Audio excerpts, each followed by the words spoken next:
think we answered question 1 last time, right? What does it mean to be a subspace of Rn? And I think my notes have it. S, a set of vectors, is a subspace if it has to contain 0, the 0 vector, and it has to be closed under addition and scalar multiplication. I want to write this down for you guys because I'm going to write it the way the book does. S is a subspace of Rn if, and there are 3 things. So S contains the 0 vector. Okay. So what's the 0 vector look like? I don't know. It depends what number do you guys want to use for n for our examples? 2 or 3? Doesn't matter to me. 3? All right. So the 0 vector would be this, right? 0, 0, 0. So that has to be part of your set, right? Step 2. Okay. If U and V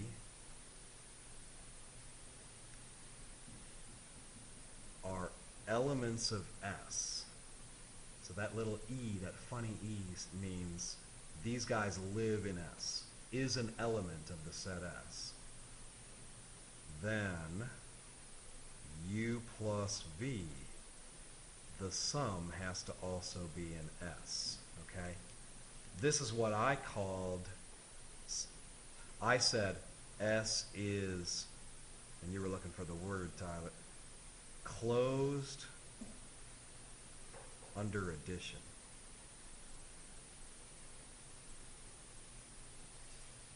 Does that make sense? And then we also need S to be closed under what? Yeah.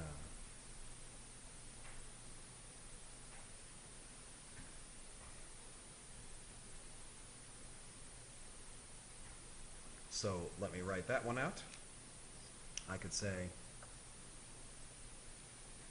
if V is in S and C is a scalar, I like using C for constants, right, or scalars, then what?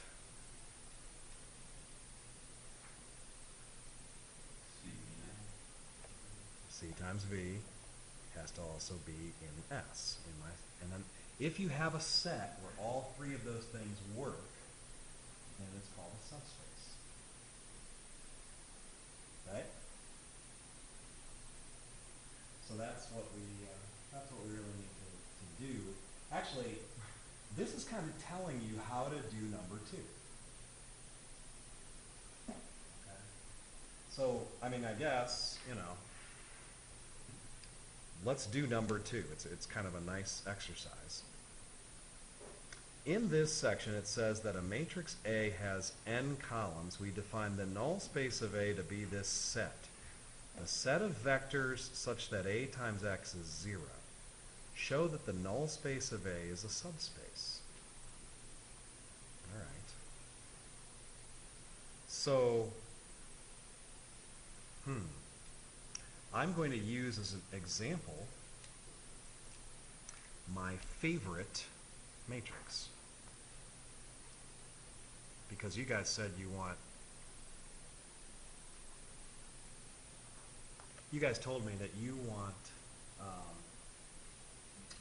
3 dimensions for our examples. So I'll do this, okay? So that's going to be A, let's say. Oh, by the way, Tyler, are you putting on MATLAB or no? Is it working? Yeah, let me know, because he actually emailed me today and asked, and I told him I can't do it for my house. I said the lab might work, and I said I would let him know. So, So Zach, you were asking me to kind of explain this a little better. I want to see if I could do that, right? Yeah, the null space of A. I mean, you had never seen it before unless you saw it in the reading, okay? So, but I tell you what it is here. The question is, can you understand this language yet? Let me show you what it means, okay? It says, show that null space of A is a subspace. So here's the first thing I have to show. I have to show that this space, null space of A, contains the zero vector. Let me show you. Null space of A contains the zero vector. I'll put the zero with the I. Because, see, the null space is the set of x's that colon means such that A times x is 0. Well, A times the zero vector is going to equal what? Do we believe that? First of all, are you allowed to do A times the zero vector? Well, I guess you are, right? Because A is n by n. And when we say the zero vector, that's n by 1. And so what do you can multiply them, right? What size do you get? You get an n by 1 again, and that's why you get the zero vector back, right? So the null space of any matrix is going to have the zero vector. I guess the question is there anything else? I mean, you could check. Hey guys, look. 1, 2, 3, 4, 5, 6, 7, 8, 9 times the zero vector is clearly the zero vector, right? Now, I guess a question you might ask is there anything else in the null space? Could we think of another vector, 1, 2, 3, 4, 5, 6, 7, 8, 9. What should I call these three numbers here? I'll call them, how about x1, x2, and x3? The question is, are there any zeros, right? Is there anything else you could put in here that would solve this equation? That's my question. That's a question we could actually answer, right? If we wanted to. But let's come back to that. Right now, let's just prove that however big this set is, it's a subspace. Okay, step 2. What do we have to do? We have to say if U and V are in the null space of A, well, what I want to say at the end is that U plus V is in the null space of A, right? Okay. So that's like, remember my unpacking? Here, let me do it down here. U plus V, we'd like to say that it's in the null space of A. Now, what does it mean for U to be in the null space of A? It means, let's see, it means A times U equals the zero vector, right? That's one of the things we're given. And we're also given what? A times V is equal to the zero vector, right? Let's unpack this. What does this mean when I say U plus V is in the null space? A times U plus V is equal to 0. Yeah. Is that true? Well, sure. How do you get it? You basically just add these equations, right? So you have AU plus AV is equal to 0 plus 0. And then you factor out the A, and you've got the proof. You see that? So there's my proof in black that step 2 works. So it's interesting, if you could find something in the null space, and you found something else, and you added them together, you'd have another thing in the null space. You see that? All right, step 3. I guess I'll finish because we're in the middle of it. Although this is a good exercise for you. So Anthony, if you're watching this, pause the tape and try to prove that if V is in the null space of A, can't believe I said tape. I really dated myself there. Then what do we want to show? We want to show that C times V is in the null space. So yeah, pause the recording. Of course, this is easy, right? Because what do you get? You get AV is 0. What are you trying to show? A times CV is 0. But if you think about it, oh, I don't know if you knew this. You can multiply by C. Did you guys know that C times A is the same as A times C when C is a scalar? It's not true for matrices, right? A times B does not equal B times A. But did you know that you can kind of push a scalar through a matrix? I think that was said in chapter 2. It was in chapter, yeah, like right when we covered matrices, it was one of the properties. I mean, you can kind of see why. Because when you multiply it, like if you took my favorite matrix and multiplied it by 2, you'd get 2, 4, 6, 8, 10, 12, 14, 6, and then you could divide by 2 and bring it out this side. You know. So, all right. And then step 3, did you guys cover basis yet in the reading? Yeah. Yeah? A basis, so this is interesting. Suppose you have a subspace. What conditions must a set of vectors B satisfy to be a basis? So you said you had a, Mitchell? Okay, so B, so it says it spans S. So here's how I'm going to write it. The span of B is equal to S. That's one thing you need. And 2, we need B to be linearly, what's the word? Independent. Yeah, so way back in chapter 2, section 3, when I told you this is important stuff you're doing, it's because I was thinking about this section, which I claim is the most important section of the book. So you're going to have a basis of a subspace. Questions, Zach? No, I'm just wondering, you guys have a question on, why do you think this is, Why do I think this is so important? I'm just wondering, your opinion. I'm not. Because, it's a good question. Because I think that in some ways,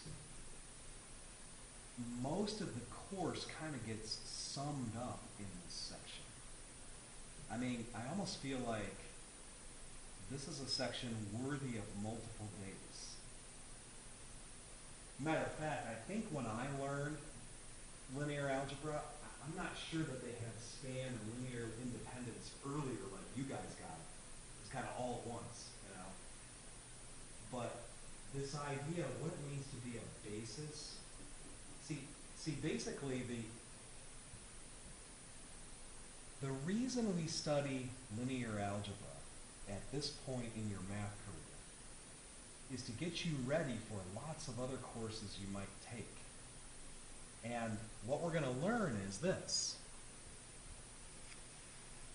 See, we have this thing, S is a subspace of Rn, right?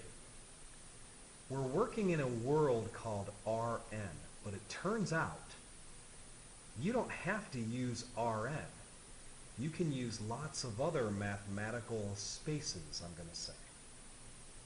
And all these ideas still come into play. There are other spaces called vector spaces that are studied in other courses. And we'll get to it here too. but I guess it's because these ideas can be applied all over the place in mathematics. It's almost like if we come back to that question again in chapter 6, I'm going to have you look back and say, okay, what do you think was the most important section we covered in the course? I think you might agree with me. Because you'd be like, oh yeah, we kept doing that stuff over and over and over again. That's what I think you're going to find. We're going to find a basis of a subspace over and over and over again. But right now, we don't have a whole lot of examples of subspaces. I guess I gave you one yesterday, right? We had vectors of the form like this. Okay? And I gave you another example, the null space of A. I guess I should give you something that's not a subspace. Okay? So let's try this. Let's try, well, let me make up a set. I'm going to say T is the set of vectors of the form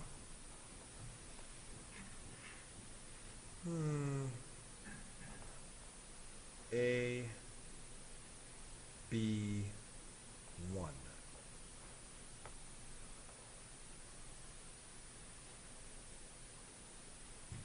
Now what's that? Huh? Give me a vector that's in that set. 1, 1, 1. Sure. Give me another one. 0, 0. Okay. So you guys understand what it looks like, right? Matter of fact, it looks a lot like the set we had before, the first example, AB0. It would be a plane, but it would be higher, right? It would be a plane up at z equals 1, right? So I claim that's not a subspace. Can you prove it? This is not a subspace. Why not? Okay, doesn't contain the 0 vector. Valid proof. Mitchell's done. Another proof. Those two vectors added together give a different plane. Right. Different z value. If you add them, because you have the different z value, you'd say this is not in T. Right? There's a second proof. You guys with me?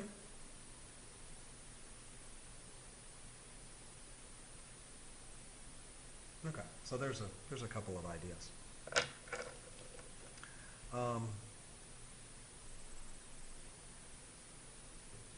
So I want to come back to this idea of my favorite matrix and this example of a vector space called a null space. We proved it's a vector space, right? But I still don't think you really understand null space yet. Not really. You sort of do, but I want to actually compute it, right? The null space is the set of vectors x1, x2, x3 such that this is true, right? So I guess that's my next exercise is how do I find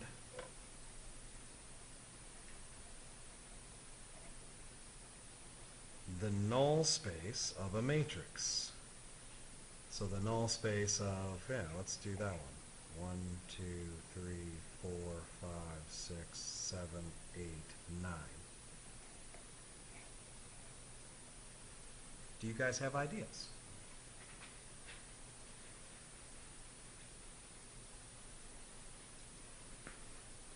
Well, yeah? Could you augment it with the 0 vector? then? Sure, right?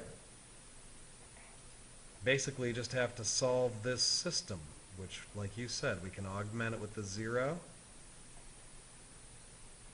right? Because when we said we want to solve ax equals 0, and this x we said was x1, x2, x3, that's vector x, right? So to find the null space,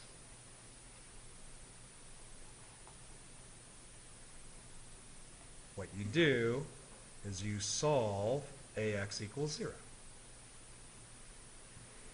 Right? So we have this, well, we know how to do that, right? How do you, so then what do? I guess we do RREF of this thing. Right? Oh, by the way, this was a question on the group work that we had. Sometimes you can solve the equation this way. X equals A inverse times 0. Or does that not work?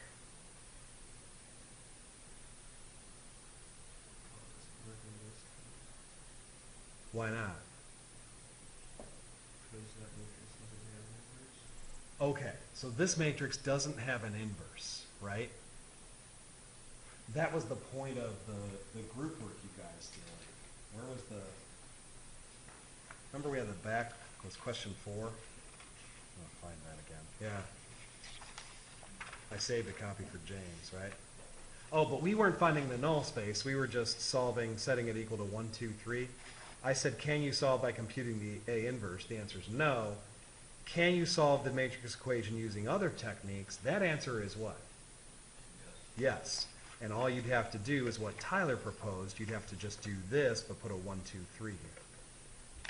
Okay? So I guess, yeah, I'd like to solve this. Are you guys, do you guys have MATLAB or no? Yeah. Yeah? Oh, cool. Go ahead and solve it then. Maybe in the meantime, I'll race you, and I'll try and do it using the row operations. There's no way I'm going to win. But I'll try. I'm ambitious.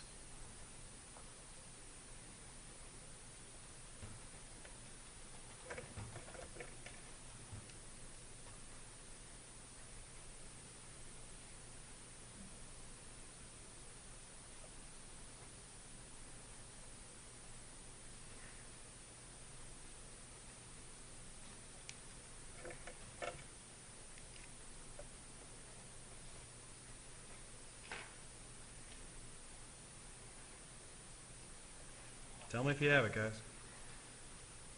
I got, let me double check that, yeah. 1, 0, -1, 0, 0, 1, 2, 0, 0, 0, 0, 0. So you got all zeros at the bottom? Yep. What does that mean?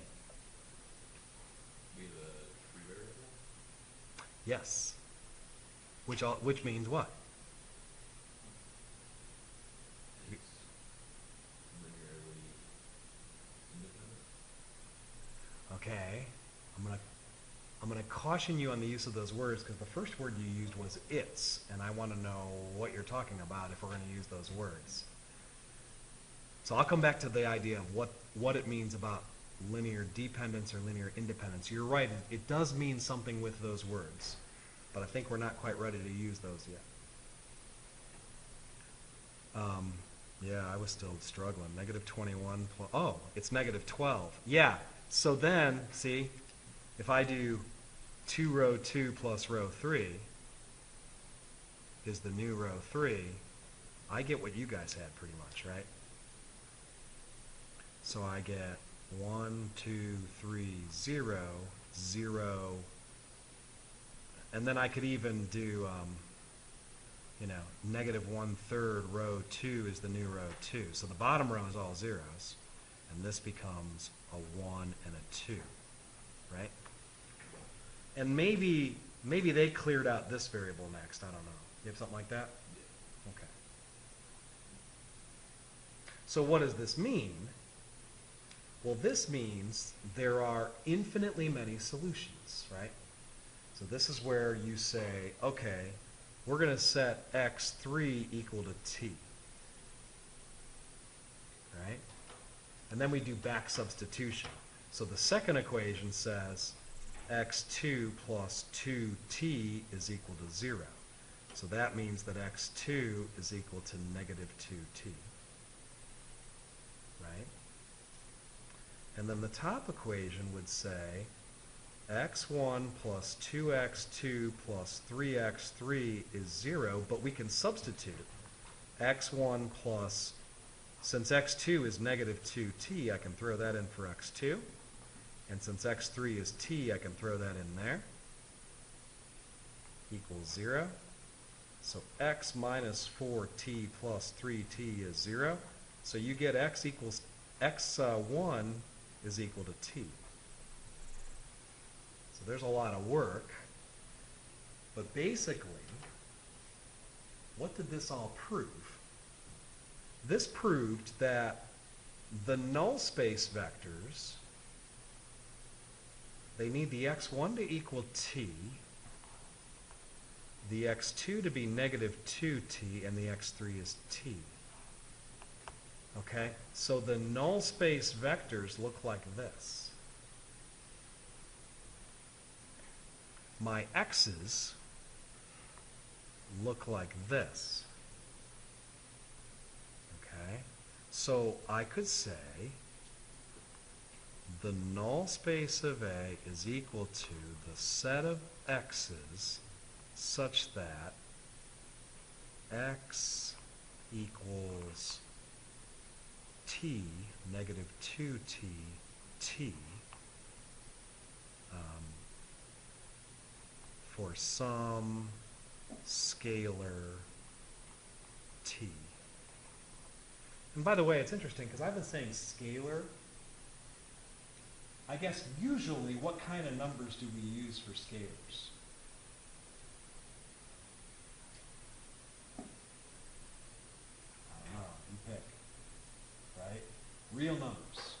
That's any number on the number line. Are you allowed to use complex numbers? Yeah. Other kinds of numbers? Yeah, that's why we say scalar, because sometimes you want to tell someone, okay, what are you using as your scalars? Okay, but in this class, our vector spaces, our spaces are going to be r to the nth power, Rn, and our scalars are going to be real numbers, just r. You guys follow? All right. Can I please have a vector that is in the null space of A? You each have to give me one. Let's come up with 3 vectors in the null space of A.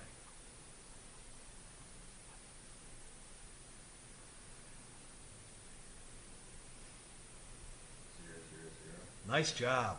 We already knew that one, Tyler. Mitchell and Zach, you're on the spot now. 2, negative 2, negative 4, 2. You got that by letting t equal to 2. Zach? 4,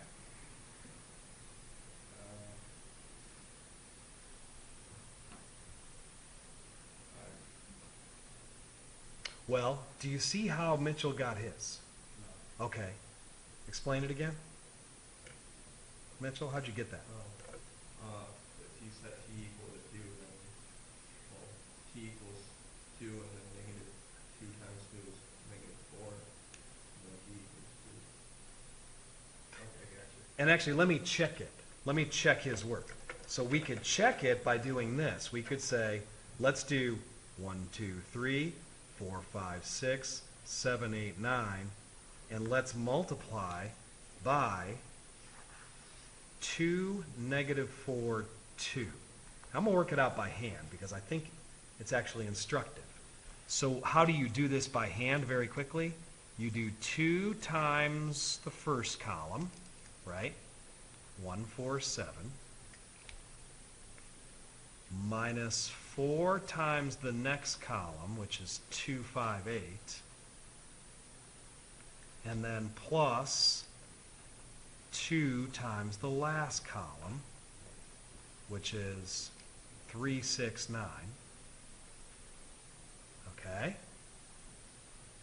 And if I do that, Let's see what happens. Well, let's see. 2 minus 8 would be negative 6 plus 6. Yeah, the first one is 0. You see how I did that? 8 minus 20 plus 12. Yeah, they're all going to be 0. Does that make sense, Zach?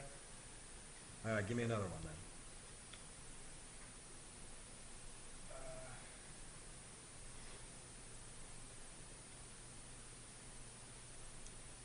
So Mitchell got his by letting t equal 2. Actually, Tyler, you got yours by letting t equal 0.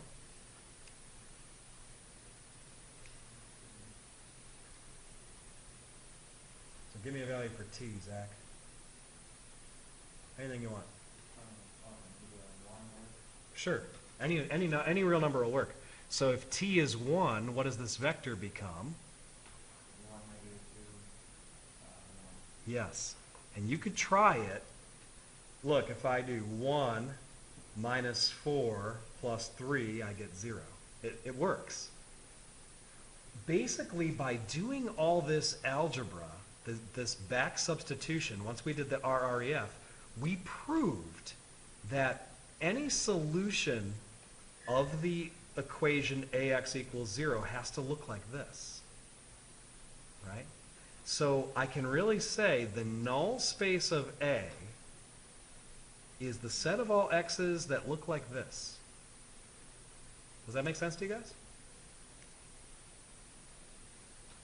Cool. So let me take those 3 vectors, and I'm going to ask you guys a question about it that I think we should ask based on what Tyler said.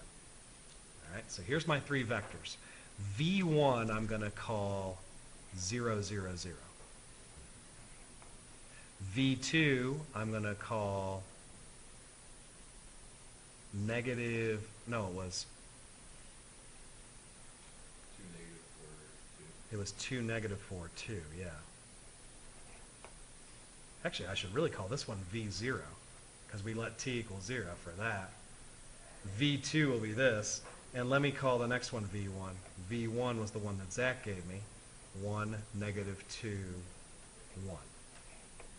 Okay? So, question.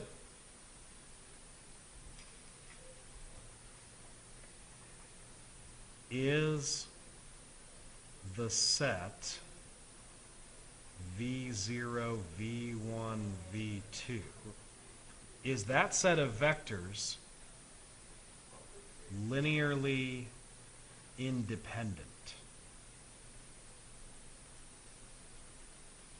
That's my question. And I'm really just testing, do you guys know what this means?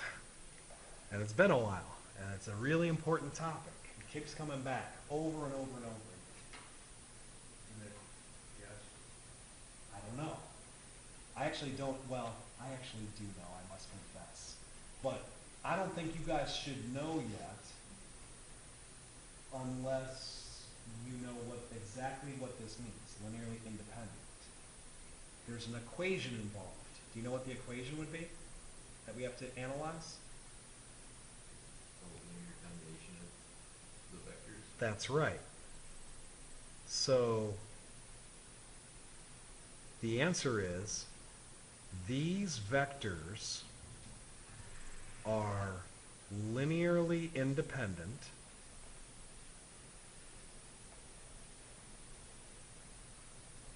if, what's the equation I'm going to write? I'll write it as C0V0 plus C1V1 plus C2V2 equals what? 0. Yep. So I'm going to, like you said, I'm going to take a linear combination of those vectors. I'm going to set it equal to 0. And I'm going to ask if this thing has only one solution. Then we call it linearly independent. The trivial one. What's the trivial solution? Zeros. Yeah, the trivial one would be C1 equals 0, C2 equals 0, and C3 equals 0. Now, do you guys know, I'll ask it again, if these are linearly independent or linearly dependent at this point? Independent. Think so? Oh wait, no, because, yeah, 2 times v1 Oh. plus, or negative 2 times v1 plus v2 is equal to v0. Oh yeah, that's interesting. So you found a combination that solves this, you're saying, Yeah, right? and it's non-trivial. And it's non-trivial. Okay, what if I didn't see that right away? I mean, you're right. You just set them, or plug them into the equation and solve for, you Yeah, can create the augmented matrix using a C vector for the, instead of an X vector. exactly. Another way to write this green equation is to do this, right? What do I put for the matrix, you guys? I put, V0 as a. yeah, so these are all 0, 0, 0, and then I'm going to put V1 next.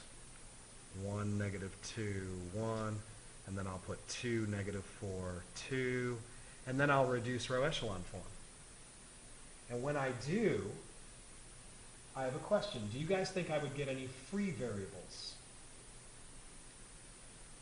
If you do, that means there are infinitely many solutions, right? We already know there's one solution. You could plug in 0, 0, 0. But if you get more solutions, then it's linearly dependent. Okay? And I'm going to say, my answer to this question is this.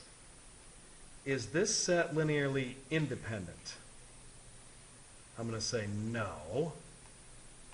Notice C1 equals 5, C2 equals 0, and C3 equals 0 is also a solution. Right? Because if you have 5 of the 0 vector plus 0 of the rest, you guys see that? So here's a little fact that I think is good to know. Fact. I don't want to call it a theorem, I guess you could. Any set of vectors with the 0 vector, or containing the 0 vector,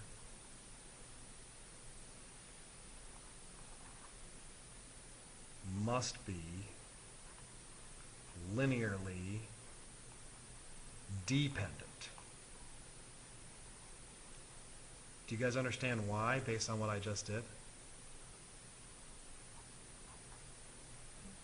Because you could always make something non-zero next to that 0 vector, like I did. Okay? So next question. So, is V1, V2 linearly independent?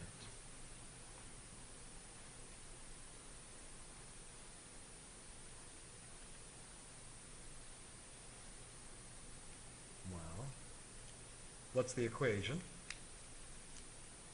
I guess it's C1 times the first vector plus C2 times the second one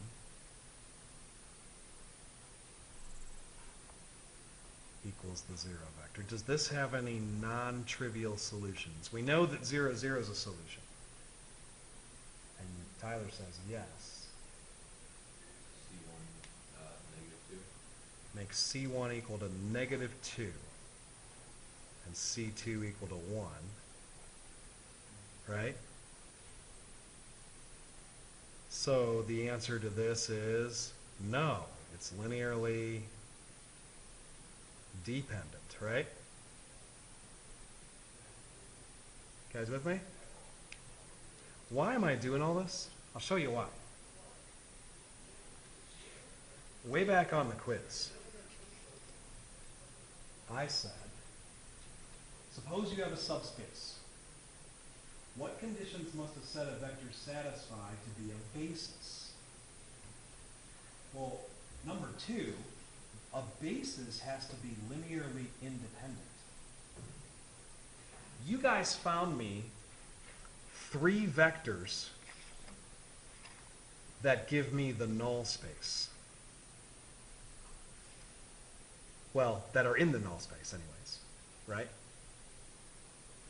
But the problem is that was too many because they're linearly independent. So I took one away. I mean, they're linearly dependent. These were still linearly dependent. So I'll take another one away. And I'll go back to my calculation. And I'll say, remember we said that the null space of 1, 2, 3, 4, 5, 6, 7, 8, 9 was equal to the set of vectors such that V equaled T negative 2T T for some T and R, right? And you guys gave me 3 different real numbers, and that's how I got 3 different vectors that are all in the null space. Okay? Well, what I might ask you is, can we find a basis for the null space of A?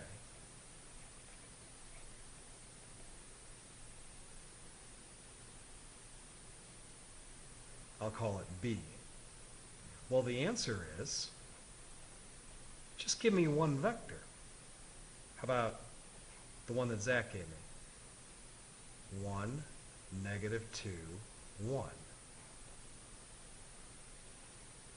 That's a basis. Why is it a basis? Let's check.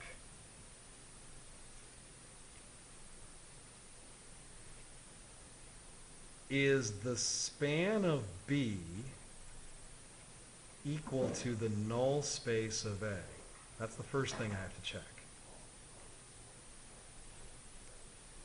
Oh, there's that word span we haven't used in a while. Do you remember what the span is? The set of all what? No, we don't remember. The span is the set of all linear combinations, right? Of course, this is weird because there's only one vector in the set. So what do linear combinations of B look like?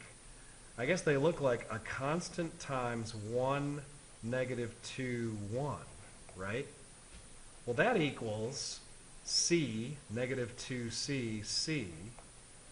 And this gives me any element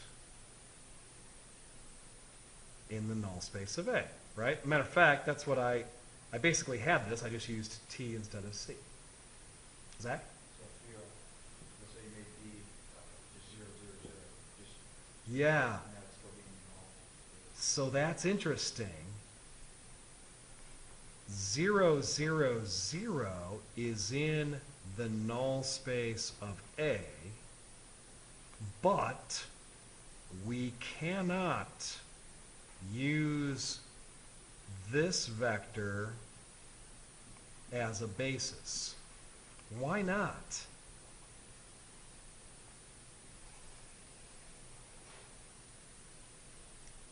Well, because if you take linear combinations of 0, 0, 0, what do you get?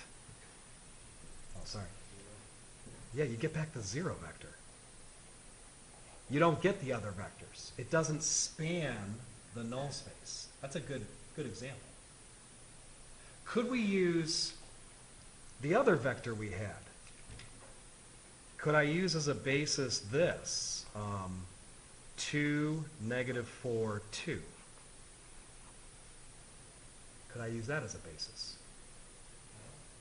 You can. Because, again, if you do like c times 2, -4, 2, you could just kind of, whatever constant you use for t, just chop it in half and it'll work. Also works, I'll say. Okay? And also, I guess step 2 that I need, a set with a single non-zero vector must be linearly what? Independent. So we're good. So the first example we've ever had of a basis, we just needed a single vector. I think I'm going to do one more thing since it's 11 o'clock and then we'll take our break. Does that sound good? I just want to define one more word because if you remember the title of the section, subspaces, basis, dimension, and rank. The word I'm going to define is dimension.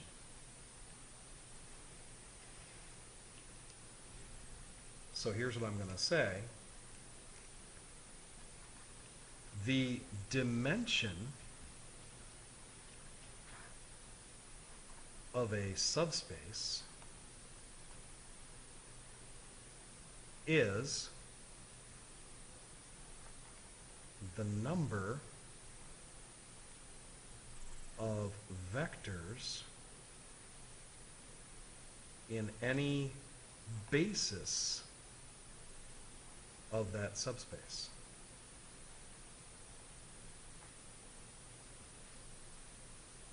So in our example,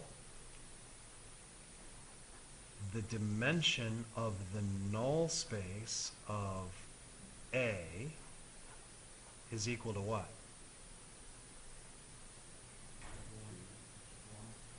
1. And it's interesting because if you said 2, you were thinking, well, you found 2 different vectors that you could use as a basis. But what I'm saying is, how many vectors, and remember we saw before, we couldn't use them both in the basis because that would make them linearly dependent set, right? It turns out that this word dimension, you guys have used for a long time, but you never thought of it this way. But it really is very related. In some ways, this is the best way to understand what dimension is. And so after break, I think I want to come back to that. So, I'm going to go to our schedule for a minute. If you look at today, you'll notice that I said I'd like you each to choose an application from either section 2.4 or 3.7. There's a lot of different choices that you can use. Have you guys looked at those at all, or no? Yeah, Mitchell? What did you see that you liked, anyway? Electrical networks. Electrical networks? If you want it, you have it. You want it? Yeah. Okay. Basically, with the 5 of us, I want each of you guys to kind of pick your application that you want to become the expert on. So that basically a week from today, you guys teach the class in a sense, at least the first half. If everyone has 10 minutes, let's say, to present, or even 15 if you want, we can kind of get into these applications, a bunch of them, but you only have to study one of them, and then the other people will kind of teach you some of these applications of. So what else is there? Was that from section 2 or section 3? The 2.4. 2.4, electrical networks? I'll give you that. There's a lot of possibilities.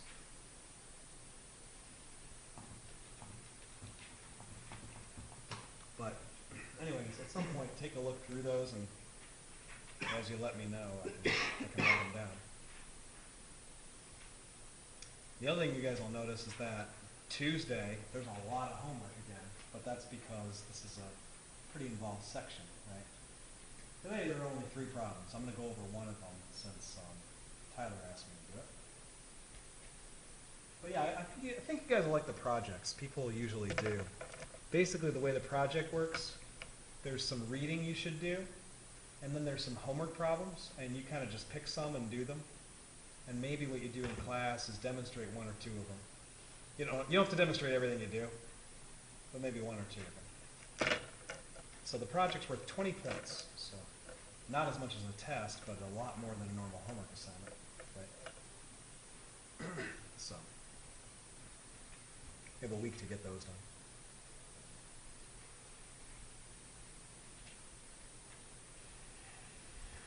The row space of A. This is another subspace.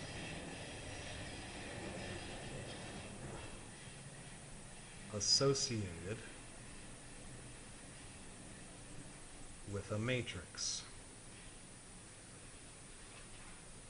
So again, it's called the row space. There's all these different subspaces. Okay? So, the definition.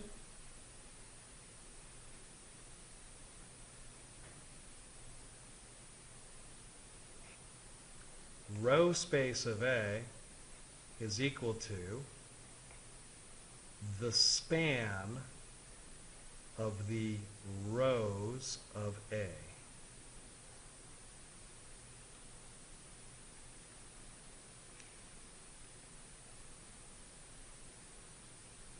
So that's kind of interesting.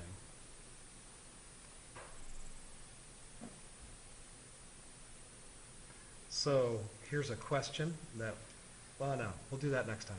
We'll do that next time. I gave you the definition, and we'll stop. I told you I'd let you go early.